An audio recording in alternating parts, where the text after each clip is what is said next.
Halo para pencari misteri dan cerita menyeramkan. Di balik setiap pintu kosan, ada rahasia yang tidak pernah diceritakan. Duduklah dan dengarkan kisah horor nyata yang terinspirasi dari kengerian manusia dan kekuatan gelap. Hanya di Ghost Tellers. Kalau kamu suka cerita horor yang bikin merinding dan penuh misteri seperti ini, jangan lupa untuk subscribe channel Ghost Tellers, nyalakan lonceng notifikasi, dan bagikan cerita ini ke teman-temanmu. Setiap minggu, kami akan hadirkan kisah horor nyata, legenda menyeramkan, dan misteri yang belum terpecahkan. Jangan sampai ketinggalan. Pemandangan dari teras rumah Darno adalah ladang singkong yang luas, tapi bagi Darno, itu adalah pemandangan dari jurang yang tak berujung. Setiap hari, matahari terbit dan tenggelam di atas tanah yang kering itu, namun tak pernah membawa harapan. Darno, dengan kerutan di wajah yang lebih dalam dari usia seharusnya, duduk di kursi bambu yang lapuk, memandangi tangannya yang pecah-pecah. Tangan itu adalah saksi bisu dari kerja keras yang sia-sia, dari keringat yang tumpah dan tak pernah berbuah manis. Kemiskinan adalah tamu tak diundang yang menetap di rumahnya. Bukan hanya Darno, tapi juga istrinya, Ibu Siti, dan putri sematawayangnya, Wati, yang harus berbagi penderitaan. Malam itu, di meja makan yang kosong, hanya ada piring-piring bersih yang berkilau di bawah cahaya lampu minyak. Wati, gadis kecil yang polos, duduk diam dengan mata kosong. Perutnya berbunyi, tapi tidak ada makanan untuk menenangkannya. Pemandangan itu bagai belati yang menusuk hati Darno. Ia tidak sanggup melihat putrinya kelaparan. Di balik senyum paksaan Wati, Darno melihat kesedihan yang sama yang ia rasakan. Sejak subuh hingga larut malam, Darno bekerja seperti kuda. Ia mencoba menjadi buruh harian di desa sebelah, tapi tenaganya tak sekuat dulu. Ia mencoba meminjam uang dari rentenir, tapi bunga pinjaman yang mencekik hanya menambah beban di pundaknya. Setiap malam, Darno tidak bisa memejamkan mata. Ia membayangkan apa yang akan terjadi jika ia tidak bisa memberi makan keluarganya. Bayangan itu lebih menakutkan dari hantu manapun. Pada suatu malam yang sunyi, ketika bulan bersembunyi di balik awan tebal, Darno bangkit dari tempat tidur. Ia berjalan ke pojok kamarnya yang lembab, di mana bayangan-bayangan menari di dinding. Ia berlutut di atas lantai tanah yang dingin, menengadahkan tangan dan memohon dengan suara yang bergetar. Tuhan, berilah kami jalan. Jalan apapun agar kami bisa makan, agar anak dan istriku tidak lagi menderita, bisiknya. Darno tidak tahu bahwa permohonannya yang tulus telah didengar, bukan oleh Yang Maha Kuasa, melainkan oleh kekuatan lain yang paling gelap. Kekuatan yang tidak peduli pada ketulusan, hanya pada harga yang harus dibayar. Ia hanya tahu ia menginginkan sebuah keajaiban, sebuah jalan pintas dari penderitaan. Sebuah jalan yang akan datang dengan wujud yang mengerikan. Keesokan harinya, Darno pergi ke ladang lebih awal dari biasanya. Pikirannya dipenuhi oleh janji-janji yang tak terucap. Ia mencangkul tanah yang keras, berharap menemukan singkong-singkong besar yang bisa menutupi semua utangnya. Namun, yang ia temukan hanyalah tanah kering dan akar-akar kecil yang tak berguna. Rasa putus asa kembali menghantamnya, menusuk lebih dalam dari mata cangkulnya. Di bawah terik matahari, Darno merasa seolah-olah seluruh dunia telah membuangnya. Ia berhenti sejenak, menatap ladang yang tak subur itu dengan tatapan kosong, merasa seakan ia sudah mencapai batas akhir dari penderitaannya. Saat ia beristirahat di bawah pohon beringin tua yang tumbuh di tepi ladang, matanya tertuju pada sebuah gundukan tanah aneh di antara semak-semak. Gundukan itu tampak seperti sarang semut yang sangat besar, namun dengan bentuk yang aneh, seolah-olah dibuat dengan sengaja. Darno mendekat, rasa ingin tahu yang samar mengalahkan kelelahan dan rasa lapar. Dengan hati-hati, ia membersihkan dedaunan yang menutupi gundukan itu. Di sana, di antara akar-akar pohon yang menjulur, tersembunyi sebuah lubang kecil yang menganga gelap. Dari lubang itu, samar-samar terdengar suara rengekan. Darno awalnya mengira itu adalah anak kucing yang terjebak, tapi suara itu terlalu aneh, seperti rengekan bayi yang diselimuti kabut. Rasa ngeri mulai merayap di punggung Darno, namun rasa ingin tahu dan keputusasaan lebih kuat. Ia mengambil cangkulnya, dan dengan tangan gemetar, ia mencangkul tanah di sekitar lubang itu. Saat lubang itu melebar, matanya membelalak, napasnya tertahan di tenggorokan. Bukan anak kucing, melainkan sesosok makhluk kecil berkulit pucat, dengan mata besar yang hitam dan telinga lancip. Makhluk itu kurus, dengan perut buncit, dan jari-jari yang panjang dan kuku tajam. Makhluk itu adalah tuyul.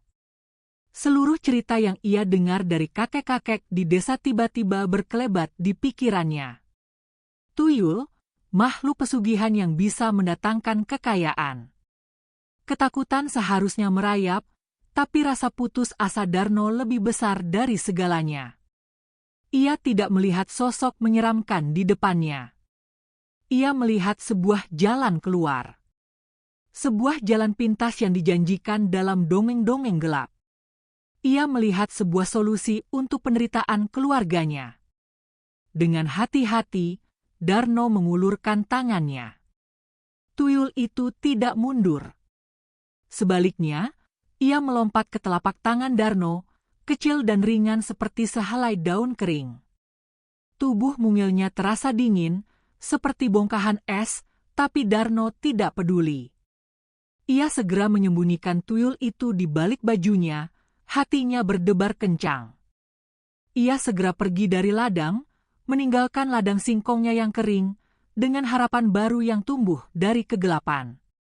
Ia berjalan pulang, tidak menyadari bahwa ia baru saja membawa pulang sebuah bencana yang akan menghancurkan kehidupannya. Sesampainya di rumah, Bapak Darno langsung masuk ke kamar. Ia mengeluarkan tuyul dari balik bajunya. Tubuh mungil itu kini tampak lebih jelas. Kulitnya pucat seperti pualam, matanya hitam legam tanpa pupil, dan perutnya buncit. Rona ketakutan yang sesaat menyelimuti Darno segera digantikan oleh harapan. Ia membayangkan uang, makanan, dan senyum Wati yang tidak lagi dihiasi rasa lapar. Darno menaruh tuyul itu di dalam sebuah kotak kayu tua di bawah ranjang, lalu menyalakan lilin dan menaruhnya di samping kotak itu, persis seperti yang sering ia dengar dari cerita-cerita pesugihan. Malam itu, Darno tidak tidur. Ia terus berjaga, matanya tidak berkedip sedikit pun. Namun, hingga subuh, tidak ada hal aneh yang terjadi. Darno merasa kecewa. Ia mulai meragukan semua cerita yang pernah ia dengar. Ia pun memutuskan untuk kembali bekerja di ladang, membuang jauh-jauh harapan palsu itu. Saat ia sedang mencangkul, tiba-tiba Ibu Siti datang menghampirinya. Wajahnya berseri-seri, senyumnya begitu lebar. "Pak, lihat ini," seru Ibu Siti. Tangannya memegang beberapa lembar uang kertas yang terlipat rapi. Darno terkejut. "Dari mana uang itu, Bu?" tanyanya. "Aku tidak tahu, Pak. Aku menemukannya terselip di bawah bantal." "Mungkin rezeki kita, Pak," jawab Ibu Siti dengan mata berkaca-kaca, penuh rasa haru. "Mungkin Tuhan benar-benar mendengar doa kita." Darno tidak berkata apa-apa. Jantungnya berdebar kencang. Ia tahu ini bukan rezeki biasa. Ini adalah jawaban atas doanya, dan jawaban itu telah datang dalam wujud yang tidak pernah ia duga. Tanpa sepengetahuan istrinya, Darno menyadari bahwa kotak musik tua di loteng adalah penyebabnya. Pulang dari ladang, Darno buru-buru masuk ke kamarnya. Ia membuka kotak kayu di bawah ranjangnya. Kotak itu kosong, hanya ada lilin yang telah mati. Darno tersenyum kecil. Ia kini tahu bahwa kesepakatan itu sudah dimulai, tanpa perlu ada kata-kata. Hari demi hari, keajaiban terus berlanjut. Darno tidak perlu lagi bekerja keras di ladang yang gersang. Uang terus bermunculan secara misterius, terkadang di bawah bantal, di dalam saku baju, atau di dalam laci meja. Ibu Siti kebingungan, namun rasa syukurnya mengalahkan rasa penasaran. Ia mulai membeli beras, lauk pauk, dan bahkan pakaian baru untuk Wati. Senyum Wati kini lebih lebar, dan mata Darno tidak lagi dipenuhi keputusasaan, melainkan harapan. Namun, kebahagiaan itu datang dengan harga yang tak terlihat. Wati, anak polos itu, mulai bertingkah aneh. Setiap kali Darno menyembunyikan kotak berisi lilin untuk tuyulnya, Wati akan menunjuk ke arahnya. "Ayah, teman Wati di sana," katanya dengan suara lugu. Darno menganggap itu hanya imajinasi anak-anak, tapi hatinya merasa tidak nyaman. Pada suatu sore, Darno dan Ibu Siti melihat Wati asyik bermain sendiri di sudut kamar. Ia terkikik, sesekali melempar bola kecil ke arah dinding, lalu tertawa seolah ada yang menangkapnya. "Siapa yang kamu ajak main, Nak?" tanya Ibu Siti. "Itu, teman kecilku," jawab Wati sambil menunjuk ke sudut kosong. "Dia suka makan nasi yang disisakan. Katanya, kalau makanannya habis, dia bisa ambil yang banyak." Ibu Siti merinding, tapi ia mencoba tersenyum dan menganggapnya sebagai lelucon. Tapi Darno tahu, itu bukan lelucon. Kata-kata Wati adalah peringatan, cerminan dari kesepakatan gelap yang telah ia buat. Rona pucat mulai kembali ke wajahnya, senyumnya tidak lagi selebar dulu. Darno mulai merasa ada yang salah, namun ia terlalu takut untuk menghentikan aliran uang itu. Malam itu, Darno terbangun. Ia mendengar suara Wati berbicara sendiri di luar kamar.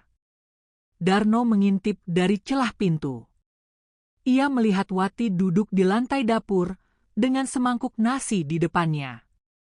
Wati menggumamkan sesuatu, dan di sampingnya ada sosok bayangan kecil yang bergerak-gerak.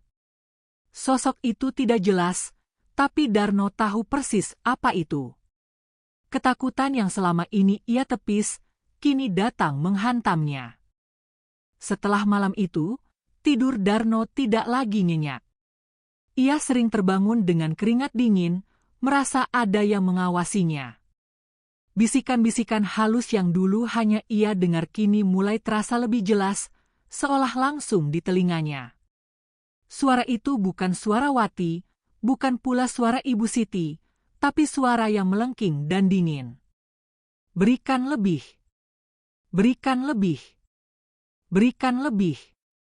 Bisik suara itu berulang-ulang seperti mantra. Darno mulai menyembunyikan uang yang didapatnya, takut kalau Ibu Siti akan curiga dengan jumlahnya yang tak masuk akal. Ia juga mulai menempatkan sesajen untuk tuyulnya di tempat-tempat yang lebih tersembunyi. Namun, setiap kali ia melakukannya, bisikan itu semakin kuat dan menuntut. Suatu sore, Darno sedang berada di ladang, mencoba untuk menenangkan diri. Ia mencangkul tanah dengan putus asa, mencoba mengabaikan bisikan-bisikan yang terus menggema di kepalanya. Tiba-tiba, suara tuyul itu tidak lagi berupa bisikan, melainkan sebuah kalimat utuh. "Jika kau ingin lebih, kau harus berikan lebih," suara itu berbisik, tepat di samping telinganya. Darno menoleh, tidak ada siapa-siapa. Namun, ia tahu suara itu nyata. Suara itu terus menggodanya, menjanjikan kekayaan yang tak terhingga, menjanjikan hidup yang makmur, asalkan Darno mau memenuhi tuntutannya. Darno kembali ke rumah dengan hati yang gelisah.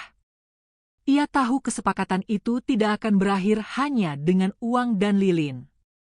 Ia harus memberikan sesuatu yang lebih berharga. Malam harinya, Darno melihat Wati yang sedang tertidur lelap. Ia melihat wajah polos anaknya, dan ia tahu tuyul itu mengincar Wati. Darno memeluk Wati, ia tidak akan membiarkan putrinya menjadi tumbal. Ia berjanji akan mencari cara untuk menghentikan tuyul itu, meskipun ia harus kehilangan semua kekayaan yang sudah didapatnya. Tapi, ia tidak tahu, janji itu terlambat. Tuyul itu tidak bisa dilepaskan dengan mudah. Ketenangan di rumah Darno seolah sirna digantikan oleh kegelisahan yang tak berkesudahan. Sejak Darno mendengar bisikan-bisikan itu, kekayaan yang ia dapatkan terasa hambar. Ia mencoba menghentikan ritual, berhenti menaruh sesajen di kotak kayu, dan bahkan membuang lilin-lilin yang ia punya. Namun, langkahnya itu justru membuat tuyul itu semakin marah. Uang yang biasanya ditemukan di bawah bantal tidak lagi muncul. Malah, beberapa uang yang sudah ia simpan tiba-tiba menghilang. Darno mulai panik. Ia tidak hanya takut kehilangan kekayaan, tetapi juga nyawa keluarganya. Bisikan-bisikan itu tidak lagi meminta kekayaan, melainkan menuntut hal lain. Lapar, lapar, lapar. Suara melengking itu terus menggema di telinganya. Malam itu, Darno melihat Wati menangis di dapur. Ia menghampiri putrinya dan bertanya apa yang terjadi. Wati tidak menjawab, tapi ia menunjuk ke arah piring nasi yang kosong. Dia marah, "Ayah." Dia bilang, "Dia lapar," ujar Wati. Darno tahu siapa dia yang dimaksud Wati. Pagi harinya, Darno menemukan ayam peliharaannya mati dengan leher terkoyak. Ia tahu ini bukan ulah anjing liar. Tuyul itu mulai menunjukkan kekuatannya. Darno merasakan ketakutan yang sesungguhnya. Ia tidak lagi berhadapan dengan makhluk yang hanya bisa mencuri uang, tetapi dengan entitas yang lapar dan haus akan darah. Keluarga Darno kini hidup dalam bayang-bayang ketakutan. Ibu Siti sering bertanya-tanya tentang sumber uang yang datang dan pergi, sementara Darno terus menyembunyikan kenyataan yang mengerikan itu. Namun, Wati, anak polos itu, menjadi jembatan antara dunia nyata dan dunia horor yang Darno ciptakan. Sikap Wati berubah drastis. Dia tidak lagi ceria. Dia sering terlihat berbicara sendiri, berbisik kepada sudut-sudut kosong di rumah. Suaranya terdengar aneh, bukan suara anak kecil lagi, melainkan suara yang serak dan dalam, meniru bisikan tuyul yang didengar Darno. Wati akan menunjuk ke arah Darno, lalu ke arah kotak kayu di bawah ranjang, dan berbisik. Dia bilang, "Ayah pelit." Suatu malam, Darno dan Ibu Siti terbangun oleh suara tawa Wati yang melengking. Mereka bergegas ke kamar Wati dan menemukan putrinya duduk di tengah kamar, memegang sebuah patung kecil. Patung itu terbuat dari tanah liat, bentuknya aneh, dengan mata hitam legam yang persis seperti tuyul. "Ini hadiah dari teman kecilku," kata Wati sambil tersenyum. Ibu Siti ketakutan. Ia mengambil patung itu dari tangan Wati dan melemparkannya keluar jendela. Saat patung itu hancur, Wati berteriak histeris. Dia marah. Dia akan datang. Teriakan Wati membuat Darno dan Ibu Siti merinding. Darno kini yakin, tuyul itu tidak hanya menginginkan uang atau sesajen, tetapi juga jiwa Wati. Ia harus menghentikan ini sebelum terlambat. Setelah kejadian dengan patung tanah liat itu, Ibu Siti tidak bisa lagi menenangkan diri. Ia menatap Darno dengan penuh kecurigaan. Pikirannya dipenuhi pertanyaan-pertanyaan yang selama ini ia tepis. Dari mana uang itu berasal? Mengapa Wati bertingkah aneh? Dan siapa teman kecil yang selalu Wati sebut-sebut? Satu malam, saat Darno sedang tertidur pulas, Ibu Siti bangun dan mengikuti nalurinya. Ia perlahan mengendap-endap ke kamar Darno. Matanya tertuju pada sebuah kotak kayu kecil yang disembunyikan di bawah ranjang. Dengan tangan gemetar, Ibu Siti meraih dan membukanya. Kosong. Hanya ada bekas lilin yang menempel di sudut-sudut kotak itu. Ibu Siti tidak mengerti, tapi ia tahu ada sesuatu yang tidak beres. Pagi harinya, Ibu Siti pergi diam-diam ke desa sebelah menemui seorang dukun yang terkenal.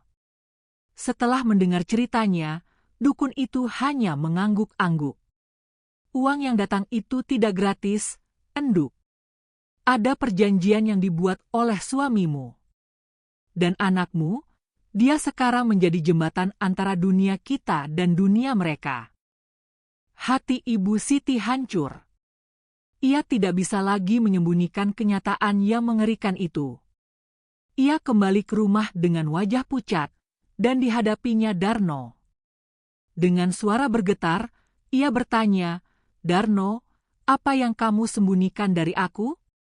Apa yang kamu bawa pulang dari ladang?"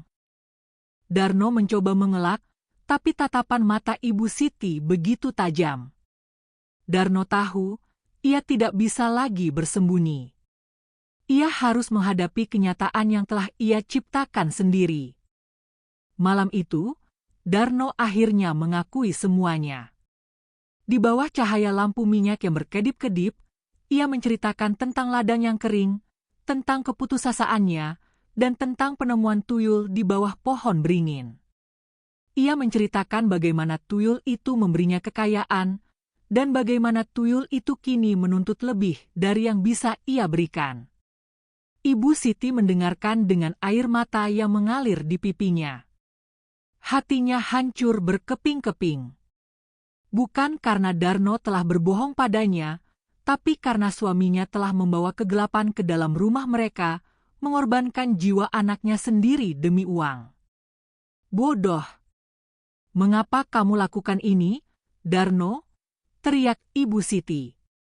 Aku lebih baik hidup miskin daripada harus melihat anakku menjadi tumbal. Darno hanya bisa menunduk. Ia tidak bisa menyangkal apapun. Ia tahu Ibu Siti benar. Ia telah membuat kesalahan besar.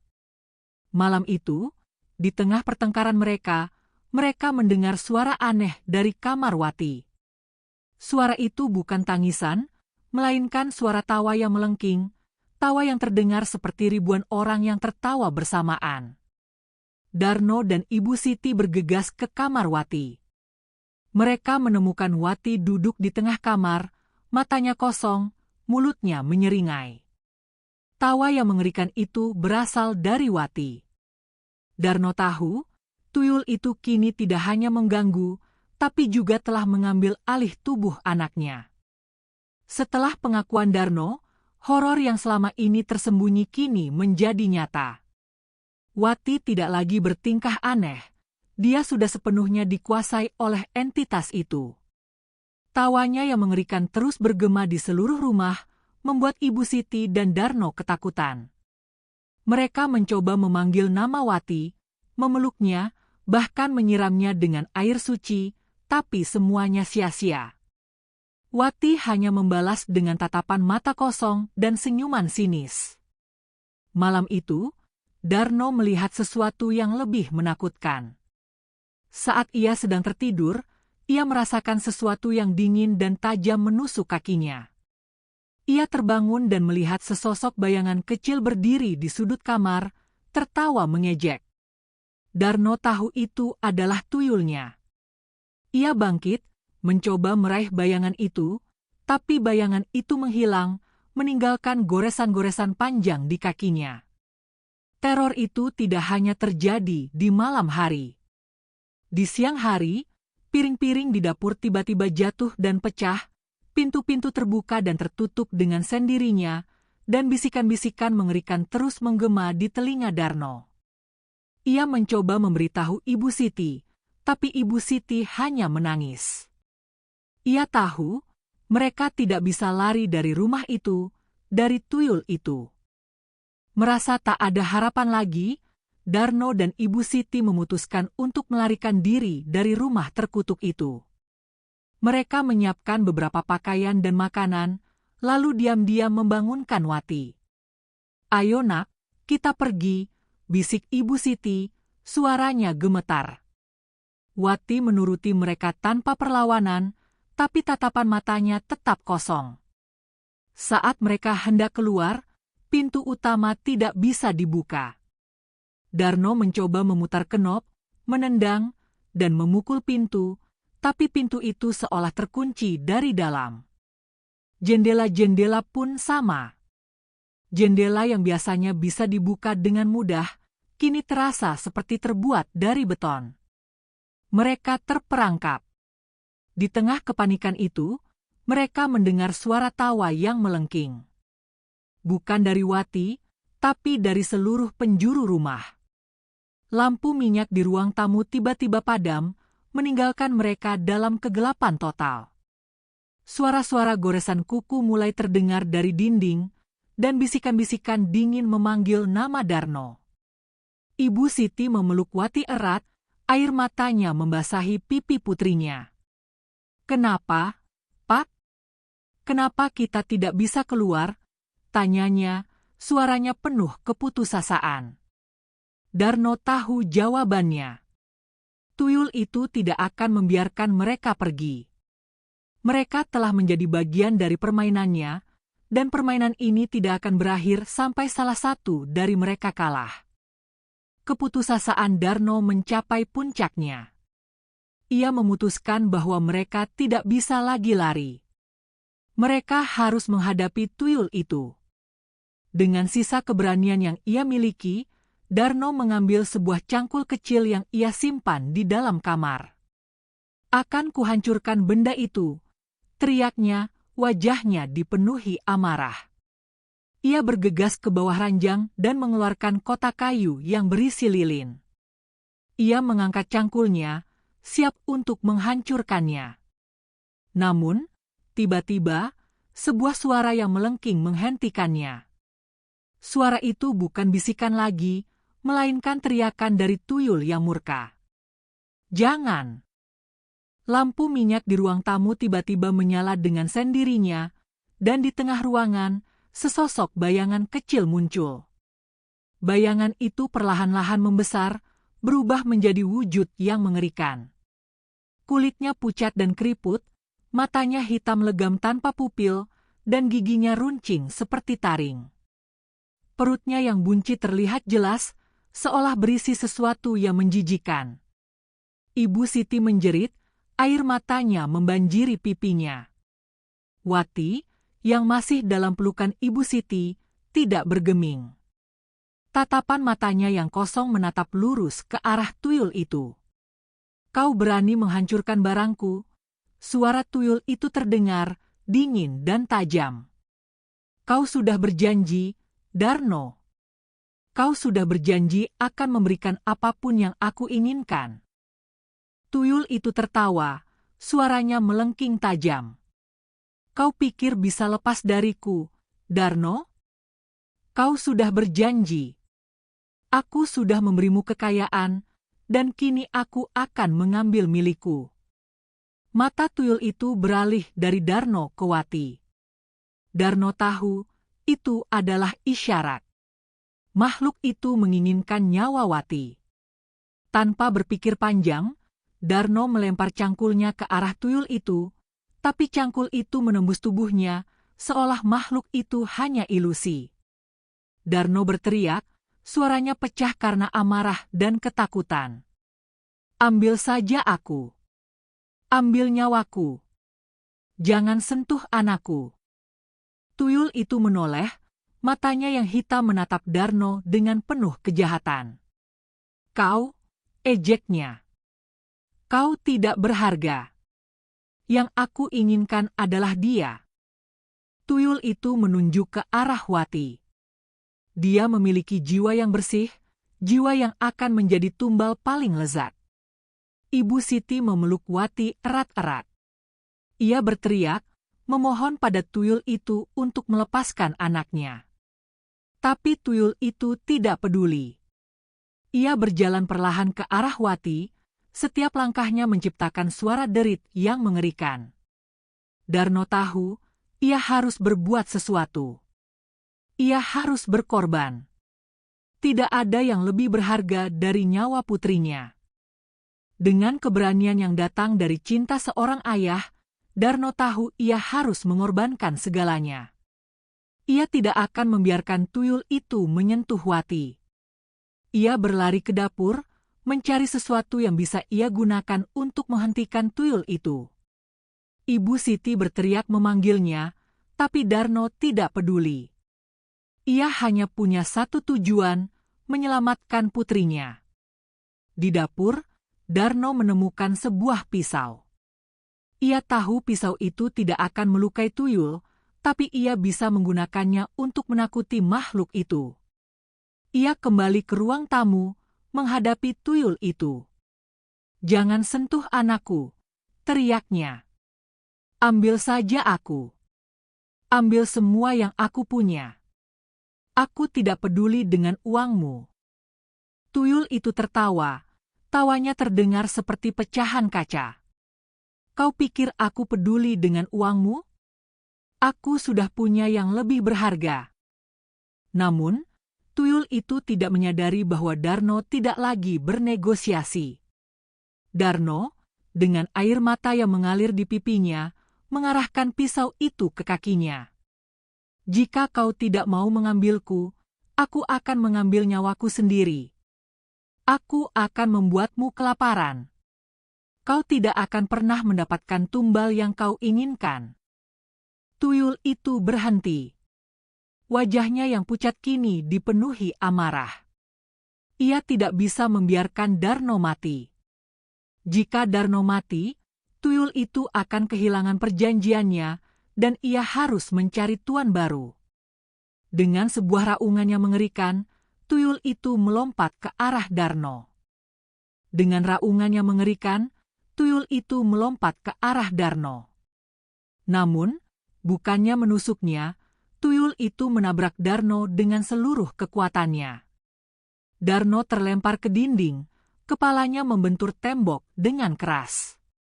Namun, saat itu, tuyul itu juga lenyap, berubah menjadi debu dan asap. Ibu Siti bergegas menghampiri Darno. Ia memeluk Darno, air matanya membanjiri pipinya. Darno merasakan kesakitan di kepalanya, tapi hatinya lega. Ia telah menyelamatkan putrinya. Beberapa minggu berlalu, keluarga Darno kembali hidup dalam kemiskinan. Namun, Darno tidak peduli. Ia sudah kehilangan segalanya, tapi ia memiliki keluarganya. Suatu hari, Darno dan Ibu Siti sedang duduk di teras, memandang ladang singkong yang kembali gersang. Tiba-tiba, Darno merasakan ada yang menusuk kakinya. Ia menoleh, tapi tidak ada apa-apa. Ia hanya bisa melihat Wati yang sedang bermain boneka di halaman, tapi wajah Wati terlihat serius, dan ia seolah-olah sedang berbicara dengan seseorang. Darno menoleh ke arah Ibu Siti. "Aku rasa kita tidak bisa lepas dari bayangan itu," bisiknya, suaranya parau. Ibu Siti hanya bisa menunduk. Ia tahu Darno benar. Tuyul itu tidak pernah benar-benar pergi. Ia hanya menunggu waktu yang tepat untuk kembali, mengambil apa yang seharusnya menjadi miliknya.